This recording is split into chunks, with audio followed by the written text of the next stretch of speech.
terima kasih Anda masih bersama kami di seputar Bali Pagi Akhir Pekan. Nah, seperti janji kita tadi di awal bahwa kita akan kedatangan seorang bintang tamu yang telah hadir dan kita akan ajak berbincang-bincang terkait dengan tema kita kali ini ya. Yaitu bagaimana menjaga lingkungan di Betul. sekitar kita ya. Aduh, saya senang banget nih pagi-pagi sudah didampingi dua wanita cantik ya. Tumben-tumbenan dia bilang saya cantik ya. Biasanya sudah tidak berguna. Biasanya kamu yang sendirian cantik ya. Sendiri Oke. ya. Oke. Ada loh Putu Budiarti, seorang pemerhati lingkungan. Om Swastiastu, Putu. Apa kabarnya tuh? Baik banget. Sehat ya tuh ya? Selalu sehat. Sebentar dulu nih. Ini aku dari tadi ini salfok nih. Salfok nih. Sama kaosnya. Bring your tumbler beyond the eco barrier. Oh, oke. Keren banget. Keren. Tapi bawa tumblernya nggak sih? Harus dong. Jadi kemanapun dan kapanpun saya selalu bawa tumbler. Nah, bahkan itu kalau dia. misalkan mau beli minuman, saya juga selalu bawa tumbler. Jadi saya minta untuk ditaruh minumannya di dalam tumbler. Memang begitu. Dimulai dari kita sendiri dulu loh untuk menjaga lingkungan. Oke, nah ngomongin tentang lingkungan, kamu punya informasi nggak sih? Ada dong. Nah ini dia, puluhan penyelam dari berbagai daerah di Bali melakukan aksi diving untuk membersihkan tumpukan sampah plastik yang ada di dasar perairan di kawasan Lovina. Ini sekaligus untuk menyelamatkan kelangsungan terumbu karang yang ada.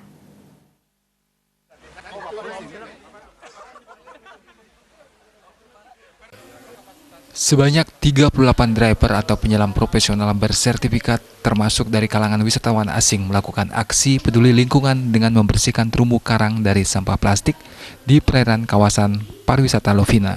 Aksi tersebut bertujuan menjaga citra pariwisata Pulau Dewata, terutama Kabupaten Buleleng yang memiliki salah satu daya tarik wisata snorkeling maupun diving.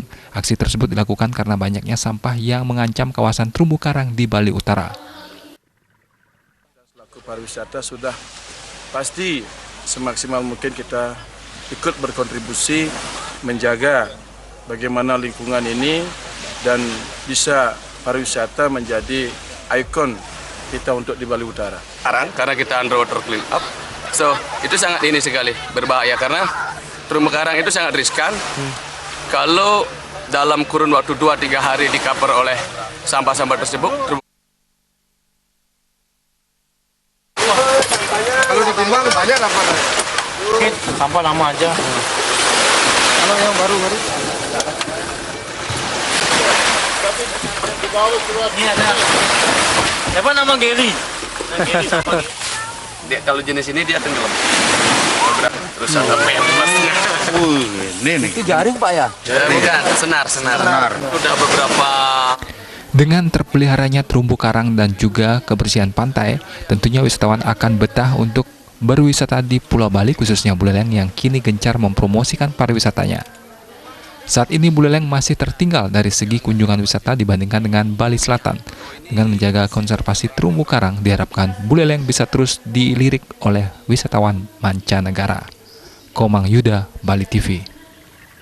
Tuh, Salut juga ya. ini patut diacungi jempol Luar nih, biasa loh patut teman-teman ditiru penyelam nih ya. sampai bela-belain gitu kan ya untuk ikut menjaga lingkungan, maksudnya ikut membersihkan. Itu adalah salah satu upaya kita juga untuk menjaga lingkungan. Dan kita harapkan juga masyarakat sudah sebegitunya loh orang-orang gitu ya membersihkan sampah, kemudian menjaga lingkungan. Ayo dong kita dimulai dari diri sendiri sekarang ya untuk menjaga lingkungan kita, lebih aware lagi dengan lingkungan kita pastinya. Oke, kita kembali dengan ngomongin tentang lingkungan ini ada seperti yang sudah terlihat di layar televisi ini ada seorang pemerhati lingkungan, ada Putu ya, Loh Putu Budiarti yang akan kita ajak berbincang-bincang bagaimana sih caranya. Padahal ini mungkin kecil ya bagi kita mudah sekali sebetulnya loh untuk menjaga lingkungan ya nggak? Ngomongin tentang sampah ini kan sering sekali dari kecil kita sudah diberitahu ini loh namanya sampah yang bisa diurai, berguna. Nah, ini sebenarnya kalau kita ngomongin tentang sampah ini ada berapa jenis sampah sih, Putu? Sebenarnya kan yang harus kita ketahui untuk jenis sampah itu kan ada banyak. Jadi ada sampah organik, ada sampah anorganik maupun ada sampah yang sifatnya residu. Itu artinya memang benar-benar sampah yang tidak bisa diolah sama sekali. Nah, memang harusnya itu dari rumah tangga, terus dari perkantoran, dari sekolah itu memang sudah harus disediakan tempat sampah yang warnanya hijau, kuning ataupun merah dan harusnya juga diisiin keterangan itu sampah yang boleh dimasukkan ke sana hanya sampah yang seperti apa, karena biasanya sudah ada tulisannya sampah organik gitu, tapi yang dimasukkan adalah sampah plastik. Jadi banyak hal-hal yang memang harus terus disosialisasikan, karena secara psikologis ketika kita ingin semua orang untuk ikut aware tentang lingkungan, kita tuh harus repeat again. Jadi ada banyak cara yang kita bisa lakukan. Salah satunya adalah untuk mengubah gaya hidup kita. Jadi yang awalnya kita sering menggunakan single using plastik, yang sekarang kita jadinya harus belajar lebih ke green lifestyle. Misalkan bawa tumbler atau bawa kotak bekal sendiri atau bawa stainless straw sendiri. Jadi ada banyak cara, karena itu harus dikembalikan ke kita. Kalau misalkan kita cuma salahin si A, si B, si C, tapi kitanya nggak mau berubah, ya sama aja kayak gitu. Kalau kita lihat di tempat-tempat umum, di di tempat-tempat fasilitas umum ya, bisa dikatakan demikian, kita sudah melihat ini ada tempat sampah yang seperti yang tadi betul. Ada warnanya berbeda ya, ada yang kuning, hijau, sama merah ya. Merah. Nah itu dia. Mungkin masyarakat lagi ya, kembali lagi ya kepada kitanya ya. Kalau misalkan yang biasanya kita tekankan ketika kita berikan sosialisasi adalah ketika memang seseorang itu sudah tahu nih kalau sampah itu dampaknya akan seperti A, B, C gitu. Nah sekarang bagaimana caranya kita untuk menjadi personal branding bagi diri kita sendiri dulu dan bagi orang lain yang ada di sekitar kita. Karena tidak menutup kemungkinan gitu, karena kalau misalkan kita juga, maksudnya kayak misalkan saya dari TK sampai sekarang saya kerja, saya selalu bawa tumbler. Terus saya selalu bawa bekal sendiri. Jadi hal-hal kecil seperti itu yang bisa kita lakukan. Karena misalkan saya ambil contoh deh, satu hari nih misalkan saya pakai botol plastik jumlahnya 3, berarti kalau misalkan 1 bulan sekitar 90 pieces ya. Itu untuk satu orang. Itu untuk satu orang. Dan banyak banget orang-orang yang berpikir, iya kan saya cuma pakai 1, ya kan saya cuma buangnya 1, tapi mereka nggak mikir bahwa ada ribuan bahkan jutaan orang yang berpikir sama seperti itu. Makanya sampah itu sekarang semakin banyak. Bahkan hasil penelitian di tahun 2050 itu menyatakan dan diperkirakan bahwa jumlah sampah plastik akan lebih banyak daripada jumlah ikan yang ada di lautan. Jadi dan sekarang ikan-ikan yang ada di lautan itu sudah banyak mengkonsumsi plastik atau mikroplastik. Jadi itu bahaya banget. Bahkan untuk kesehatan. Sering kita dapat atau membaca atau melihat informasinya, ada penyu yang ada sampahnya, betul. ada plastiknya. Kemudian gitu, ada beberapa ikan-ikan yang tersangkut plastik lah ya. Mereka tidak mengetahui itu makanan atau enggak tinggal up gitu aja. Iya betul, karena kalau misalkan kayak penyu yang di laut itu memang dia itu kan makanan utamanya adalah ubur-ubur. Jadi ketika di lautan dia itu tidak bisa membedakan yang mana ubur-ubur yang sedang berenang, yang mana tas kresek yang sedang berenang. Iya, hampir mirip soalnya. Hampir mirip dan baunya juga sama. Iya, itu yang, dan itu benar-benar kayak kemarin juga kan ada kejadian di Wakatobi. Itu ada paus sperma yang menelan 6 kilo plastik. Dan itu berat. Itu ada dari botol plastik, ada dari gelas plastik, terus ada jaring ikan banyak dan masih banyak lagi. Itu banyak banget yang ditelan. Dan sampai sekarang pun juga masih diteliti apakah memang penyebabnya adalah karena dia makan plastik atau karena yang lain. Tapi yang pasti ketika biota laut mengkonsumsi plastik itu tidak dapat dicerna. Makanya kadang jadinya itu dia diblokir di dalam perutnya, dan karena itu yang menyebabkan kematian untuk biota lautnya itu sendiri. Kita mengetahui dari berita informasi bahwa Indonesia penyumbang sampah plastik terbesar juga di nomor 2 di dunia. Itu menurut hasil penelitian Jena Jambek setelah China. Jadi nomor 1 itu China, nomor 2 itu Indonesia, nomor 3 adalah Philippines. Dan itu bukan suatu kebanggaan untuk Indonesia, itu adalah benar-benar kita harus berubah mulai saat ini seperti itu. Oke, dengan keluarnya peraturan Gubernur nomor 97 tahun 2018 tentang pembatasan timbulan sampah plastik ini sendiri.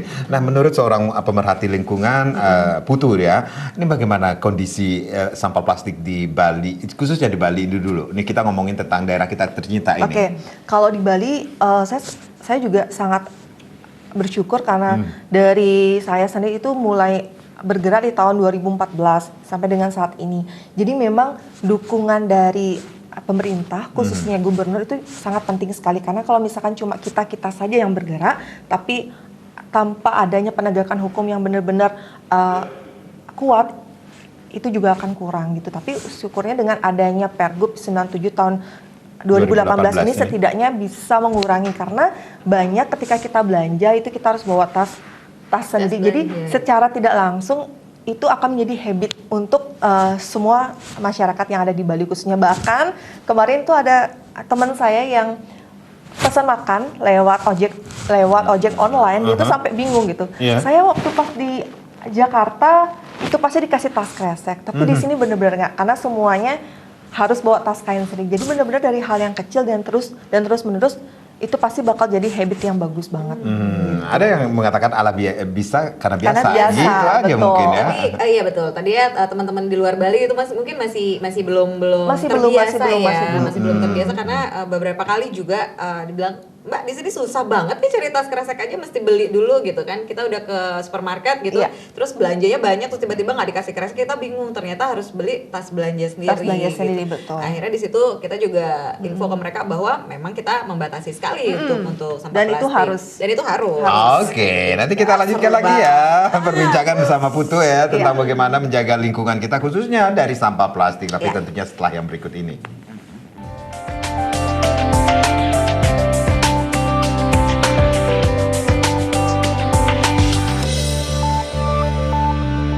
Sampah nih, sampah plastik nih. Sama masyarakat? Jangan lihat sama saya, Bu. Saya masih belum jadi sampah masyarakat. Buatlah mantan pada tempatnya gitu ya.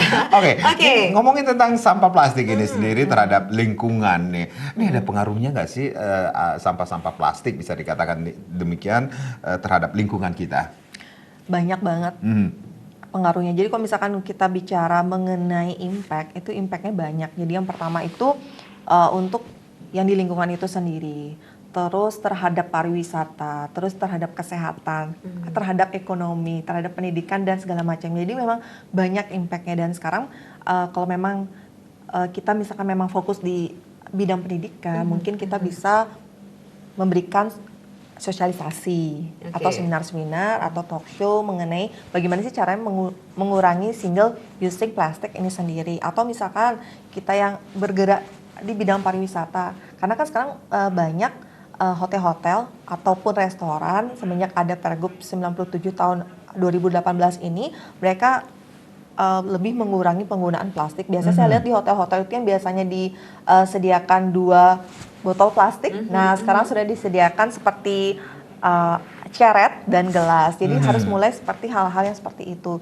karena kalau misalkan kita bicara di awal, itu katanya memang ribet sekali.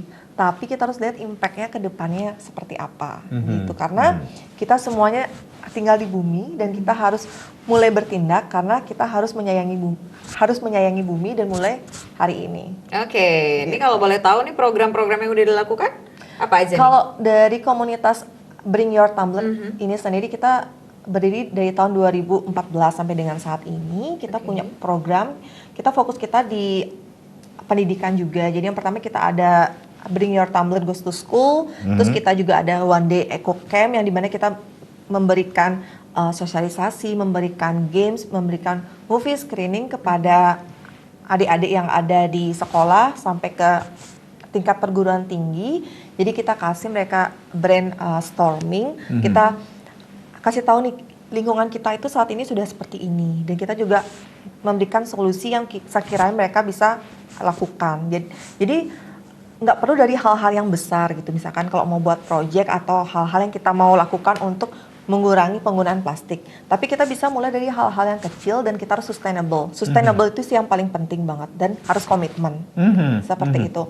Terus yang ketiga, kita juga kadang mengadakan talk show juga. Terus kita juga sering adain research, karena research ini penting sekali. Tanpa data kita juga nggak bakal tahu sebenarnya jumlah sampah plastik itu seberapa banyak. Dan juga di sisi lain, biasanya kita Sabtu Minggu juga ada program untuk clean up. Sekaligus untuk riset itu tadi. Gitu. Oke, sejak 2014 komunitas Bring Your Tumbler ini berdiri, tentunya sudah ada apa ya, perubahan nggak sih seorang Putu melihat dari apa yang sudah dilakukan, sosialisasi yang sudah dilakukan, edukasi kepada masyarakat, terutama kepada adik-adik kita kaum Banyak milenial. banget, banyak. Jadi kita kalau misalkan kayak ke sekolah-sekolah itu, biasanya kita di hari pertama kita berikan mereka sosialisasi, terus ada movie screening. Nah nanti setelah 3 bulan kemudian kita biasanya melakukan monitoring dan evaluasi. Ya, jadi kita monef mereka, dan setelah itu jika hasilnya bagus kita akan memberikan mereka tuh semacam reward untuk sekolahnya. Jadi kita sediakan refill point seperti itu, dan kira-kira sampai dengan saat ini kita sudah mengunjungi hampir 10 lebih sekolah dan kampus seperti itu. Jadi kira-kira Eco Warrior kami yang ada di Bali itu sudah sampai 700-an orang seperti itu, karena kita tidak hanya mau memberikan sosialisasi terus selesai, tapi kita mewajibkan seluruh peserta untuk menjadi Eco Warrior atau pahlawan lingkungan. Jadi mereka yang nantinya akan bergerak dan menyebarkan isu-isu positif mengenai gimana sih caranya untuk menjaga lingkungan. Oke, 2014, 2019 ada perubahan? Banyak banget sih. Jadi yang pertama kalau misalkan kita bicara perubahan pasti banyak. Jadi yang pertama kalau misalkan kita bicara dari eksternal yang sudah saya ceritakan tadi. Nah terus kalau misalkan dari internal kita, yang biasanya pasti di awal itu kita masih hanya memberikan sosialisasi. Nah tapi sekarang ketika kita mau ketemu, kita mau meeting, kita mau discuss dan segala macamnya, itu pasti semuanya udah bawa tumbler sendiri, bawa straw sendiri. Jadi dan kita pilih tempat meeting yang benar-benar less plastik. Jadi benar-benar kayak kita tuh, karena kita berpikir kalau misalkan kita hanya memberikan sosialisasi, tapi kitanya tidak menjadi personal branding, itu ya nonsense jadinya gitu. Jadi harus dari kitanya yang memberikan contoh. Oke. Ini contoh tumblernya juga. Tumbler, boleh ya tumbler. Ini Kemudian ada ini ada straw juga ya. Bambu straw juga. Bambu straw-nya ini ya. Ini kalau mau bubble-bubble. Bubble, iya betul. Ini Itu ada kemocengnya ya. Sangat Kecil ya. Jadi bisa dibersihin, betul, bisa betul. dipakai berkali-kali ini ya. Berkali-kali, Oke. benar. Nah kalau misalkan menggunakan sedotan plastik itu cuma bisa digunakan sekali pakai. Tapi kalau untuk bambu straw kita bisa gunakan 3 sampai dengan 6 bulan. Iya benar. Kalau untuk stainless itu bisa lebih lama. Jadi biasanya kalau mau merubah kebiasaan pasti pas di awal tuh ribet, karena habis minum kita harus bersihin lagi, cuci bersihin lagi. lagi, Tapi impact ke depannya itu sangat baik sekali. Seenggaknya dari satu bambu straw ini kita bisa mengurangi bahkan dari puluhan hingga ratusan sedotan plastik sekali pakai. Ini kalau straw plastik ini disambung, katanya saya pernah baca ini Iya, betul. bisa mengelilingi bumi ya. Iya, betul. Saking banyaknya. Saking banyaknya. Karena per hari saja itu penggunaan sedotan plastik itu bisa sampai ratusan ribu, bahkan jutaan kalau kita hitung per harinya. Itu saya sempat baca dari risetnya Diverse Clean Action, itu benar-benar banyak banget, karena orang Indonesia biasanya agak agak sulit mungkin kalau mau minum itu langsung seruput. Jadi mungkin sudah habitnya menggunakan sedotan. Nah, sekarang kita ganti nih sedotannya pakai yang lebih ramah lingkungan. Betul.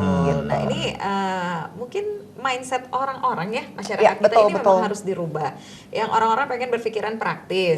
Udah, aduh nggak bawa deh, beli air gitu kan, beli air kemasan gitu. Padahal sebenarnya kalau misalnya di prepare lebih awal, bawa minuman sendiri juga lebih sehat gitu kan. Kadang-kadang mindset orang yang berpikir kalau aku disediain minuman nih, itu yakin tuh air yang disiapkan itu air yang bersih, air yang matang gitu kan. ayolah gitu kan. Pasti orang juga mungkin tidak akan ingin merugikan orang gitu. Jadi mindset seperti itu sebenarnya yang harus dirubah untuk diri kita sendiri. Betul dan harus balik dari seperti dari kitanya juga. Betul. seperti kata Putu, ini banyak cara untuk merubah kebiasaan ya. Kebiasaan yang tentunya mempengaruhi alam sekitar kita ya. Oke, kita akan lanjutkan lagi perbincangan bersama Le Putu Budiarti, seorang pemerhati lingkungan, tapi tentunya setelah yang berikut ini pemirsa.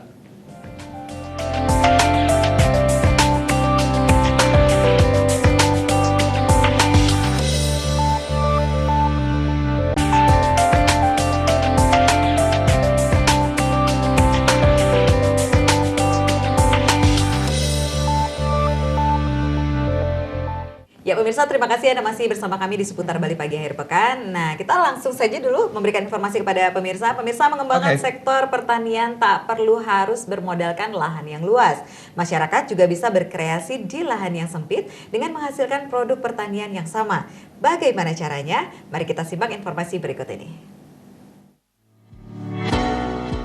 Pertanian tidak selalu soal lahan yang luas. Bertani di lahan yang sempit juga cukup mudah. Hal inilah yang dilakukan oleh petani dan penjual tanaman asal Denpasar, Eri Pratama Putri, yang menuturkan mengembangkan tanaman di dalam pot merupakan salah satu solusi bagi masyarakat yang tidak memiliki lahan yang luas. Beragam jenis tanaman bisa dipilih untuk dikembangkan dalam pot, seperti tanaman obat hingga tanaman hias dan sayur mayur. Kuncinya tetap memperhatikan kebutuhan air dan pupuk. Hal yang terpenting adalah intensitas cahaya yang memadai. Bila mengembangkan tanaman dalam pot, disarankan menggunakan pupuk organik demi kelestarian lingkungan sekitar. Selain kualitasnya yang sama, tanaman yang ditanam dalam pot terlihat menarik dan indah dipandang oleh mata.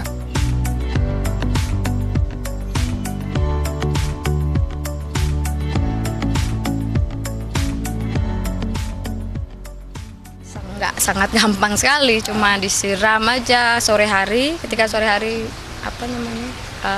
sudah tidak ada matahari sih, kalau nyiram tuh lebih bagusnya. Kemudian ini kan saya lihat di dalam pot perkembangannya bagus juga, Bu. Di dalam pot ya tergantung kita gini. Kebetulan kan karena kenapa di pot ya, karena kan sasarannya itu nggak punya lahan gitu. Jadi kita di pot, tapi perkembangannya pun tetap sama karena kita kan ketika ada rumput langsung dicabut. Ya pemeliharaannya sih kayak gitu. Terus pupuknya, tapi memang sih kita pupuk organik. Perkembangannya tidak secepat yang pakai kimia gitu. Apa sih bedanya memakai kimia dengan organik? Ya jelas beda. Kalau misalnya untuk konsumsi itu kan kita ya untuk konsumsi sendiri lebih aman ya yang organik. Tapi memang seperti contoh ya tanaman cabai itu saya pakai organik.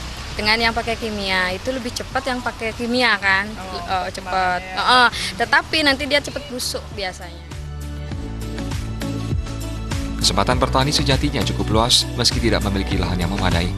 Pemasaran tanaman dalam pot juga cukup bagus yang terbukti dari tingginya minat masyarakat yang ingin memiliki tanaman dalam pot. Desa Karyani, Bali TV. Aduh. Ngomongin tentang pupuk kimia dan kembali organik. lagi ke lingkungan. Ini berpengaruh lagi ke kimia, ke lingkungan juga ya. Aduh, jadi ngeri ya, tambah ngeri kalau kita tuh tahu loh. Jangan ngeri, Aduh, tapi bener. ubah kebiasaan Anda. Itu dia. Banyak hal seperti juga komunitas Bring Your Tumbler, Be an Eco Warrior. Woi, keren banget ya. Sejak 2014 banyak sekali kegiatan-kegiatan, aktivitas yang sudah dilakukan dan tidak akan berhenti ya, Putu. Iya, kita harus terus bergerak.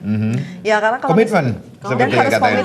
dan harus komit dan kita harus buat program yang sustainable terus gitu. Jadi karena sekali lagi kalau misalkan kita hanya memberitahukan sekali, 2 kali itu kurang. Jadi kita harus repeat again. Nggak bosan-bosannya ya? Nggak bosan-bosan. Bahkan sampai sekarang pun kita juga kemarin kerjasama sama Kementerian Luar Negeri. Jadi mereka juga udah memberikan campaign mewajibkan seluruh staffnya untuk bawa tumbler sendiri. Begitu juga kemarin juga ada dari anak perusahaan PLN, mereka juga jadi dari tahun 2018 kita punya program namanya Gerakan Indonesia Membawa Tumbler. Dan itu juga sudah banyak sekali yang support. Nah, salah satunya itu anak perusahaan PLN itu namanya PT PJB. Mereka bahkan langsung buat tumbler untuk semua staffnya, mereka menyediakan refill point dan terus menggaungkan gerakan membawa tumbler ke kantor. Jadi seru banget. Kakakku kerja di PLN juga kayak gitu loh. Nggak usah kerja di PLN, nggak usah kerja di PLN, di kantor saya aja udah begitu soalnya ya. Iya, di kantor saya juga gitu.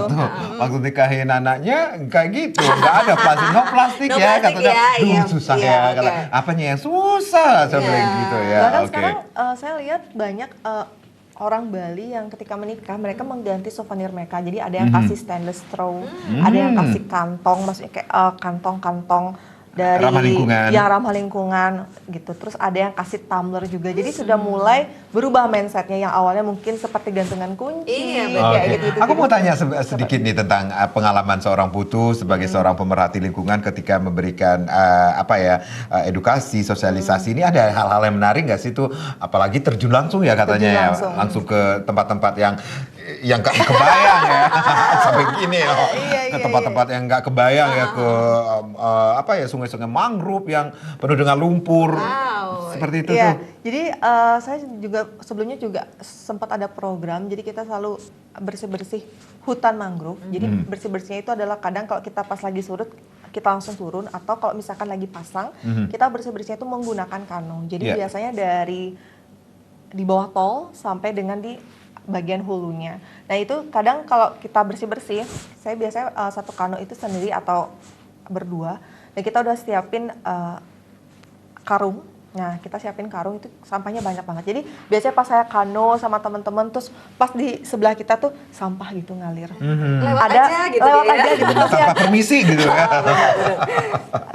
terus kita langsung ambil aja sampahnya kayak gitu. Nah terus sampai hulu nih, saya juga pernah sampai hulu, itu ada ibu-ibu di pemukiman, pas kita lagi bersih-bersih, dia buang sampah gitu dengan kayak santai banget. Nggak ada salahnya ya, nggak ada salahnya gitu. Ibu-ibu dosa kalian gitu. aman mukanya Bu gitu ya. Apa yang dilakukan? Nggak langsung ditegur nggak sih? Betul atau gimana ya? Karena kebetulan kita lihatnya agak jauh, jadi kita hanya ini ya kita langsung foto kayak gitu, langsung Oke, foto. baik. Jadi ini memang membuktikan bahwa memang masih banyak orang yang belum peduli, karena mereka kadang beranggapan, kalau yang sering saya tanya, kenapa sih sering buang sampah ke sungai atau ke laut? Mereka berpikir bahwa sampah yang mereka buang ke air itu akan hilang. Ya betul, hilang dari matanya dia. Ya betul. Cuma kan maksudnya dalam arti sampah itu akan nanti sampai ke suatu tempat dan itu nanti akan berkumpul, makanya jadi banyak banget Ke sampahnya. laut ya, ujung-ujungnya ya. Iya. Baik, dengan komunitas Bring Your Tumbler Beyond Eco Warrior ini sendiri tidak akan berhenti sampai di sini. Apa harapannya seorang Putu ini ke depannya Jadi tuh? kalau harapan saya semoga ke depannya semakin banyak teman-teman masyarakat yang lebih aware terhadap lingkungan, karena sampai dengan saat ini mungkin masih banyak yang berpikir bahwasanya menggunakan eco product atau produk yang ramah lingkungan itu adalah sesuatu hal yang berat atau ribet, tapi impactnya benar-benar luar biasa. Karena kalau misalkan kita flashback, itu satu tas kresek itu baru bisa terurai sekitar 200 tahun. Kalau untuk botol plastik 400 tahun. Jadi kita harus menyayangi bumi kita dan harus mulai dari kita. Oke, Seperti itu. baik. Numadi Pangkuda tuh maro hancur loh. Iya benar ya. Mulai sekarang kita juga harus jadi eco warrior nih. untuk Benar diri sekali, kita banyak sendiri cara ya. untuk merubah kebiasaan dari rumah dulu ya, dari keluarga dulu, baru kita ke lingkungan kita sekitar ya, dengan orang-orang terdekat kita. Oke, Putu, terima kasih, sukses dengan komunitas Bring Your Tumbler-nya ini sendiri. Kemudian mudah-mudahan semuanya bisa menjadi Beyond Eco Warrior ya. Dan jangan kapok-kapok ya, jangan selesai di sini Dan, aja. saya boleh kasih satu tambahan? Iya, silakan tuh. Jadi bahkan kita di bulan September atau di bulan Oktober nanti di tahun ini kita akan mengadakan Jambore Indonesia Bebas Sampah. Jadi kita akan mengundang, ini yang kali ketiga, kita akan mengundang sekitar 300 sampai dengan 500 praktisi lingkungan yang benar-benar care dengan lingkungan se-Indonesia dan akan diadakan di Bali. Asik. Karena kenapa pilihnya di Bali? Karena Bali ini sebagai pionir, karena kita punya peraturan gubernur nomor 97 tahun 2018. Jadi saya juga mohon supportnya juga gitu, nanti kalau misalkan ada rekan-rekan yang mau ikut nanti bisa langsung stay tune aja. Oke, kita ikut aja ya. Boleh seru kali ya. Luar Oke, biasa baik.